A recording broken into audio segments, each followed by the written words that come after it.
একটা যথেষ্ট পরিমাণে টাকা পয়সা খরচ করি মাসে only for the purpose of যে আমি যেন সোশ্যাল মিডিয়াতে এই ভিডিওগুলো, যেই ভিডিও তুমি এখন দেখতেছো বা যেই শর্ট বা রিল তুমি এখন দেখতেছো, এগুলো যাতে আমরা পোস্ট না করি, আমি যাতে পোস্ট না করি। সো আমি একটা টিম হায়ার করছি, লিটারালি ওদেরকে আমি টাকা পয়সা দিতে হচ্ছে আমার, আনফর্চুনেটলি যারা এডিট করবে যে লোক, তাকে আমি টাকা দিই, ঠিক আছে। তো টাকা পয়সা দিতে হচ্ছে only for the purpose of যে আমি যাতে সোশ্যাল মিডিয়াতে কম টাইম স্পেন্ড করি, আমি যাতে স্ক্রিন টাইম যাতে আমার কম হয় পার্সোনালি। তো আমার মতো একজন মানুষ যে হচ্ছে, আমার তো ভাই সামনে অ্যাডমিশন না, আমি যদি কিছুই না পড়ি তাও ইনশাল্লাহ আল্লাহর রহমতে সামহাও ঢাবি পাস করে ফেলবো। আর ঢাবি পাস করে ফেললে ঢাবি ট্যাগ বেয়ে যাওয়া আজীবন খাওয়া যাবে, বুঝছো। আনফর্চুনেটলি দেশের অবস্থা এরকম, আর কিছু করার নাই। তাও আমি কি করতেছি, সোশ্যাল মিডিয়া থেকে ব্রেক নিচ্ছি। আমার ফোনে, আমি ফোন দিয়ে এখন শুট করতেছি, দেখাতে পারলাম না।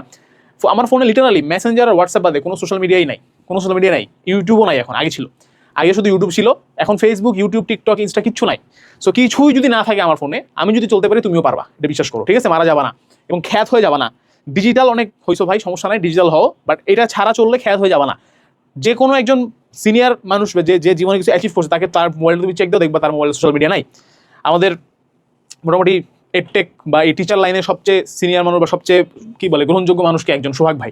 এই সোহাগ ভাইয়ে দেখবা, সোহাগ ভাইয়ের ফোনে দেখবা কিচ্ছু নাই, ঠিক আছে। অর্থাৎ যে কোনো, ইভেন আনাস ভাইয়ের ফোনও দেখছি সোশ্যাল মিডিয়া নাই। সো আমরা যদি বুঝে থাকি বা আমরা যদি চলতে পারি ভাই, তোমরাও পারবা।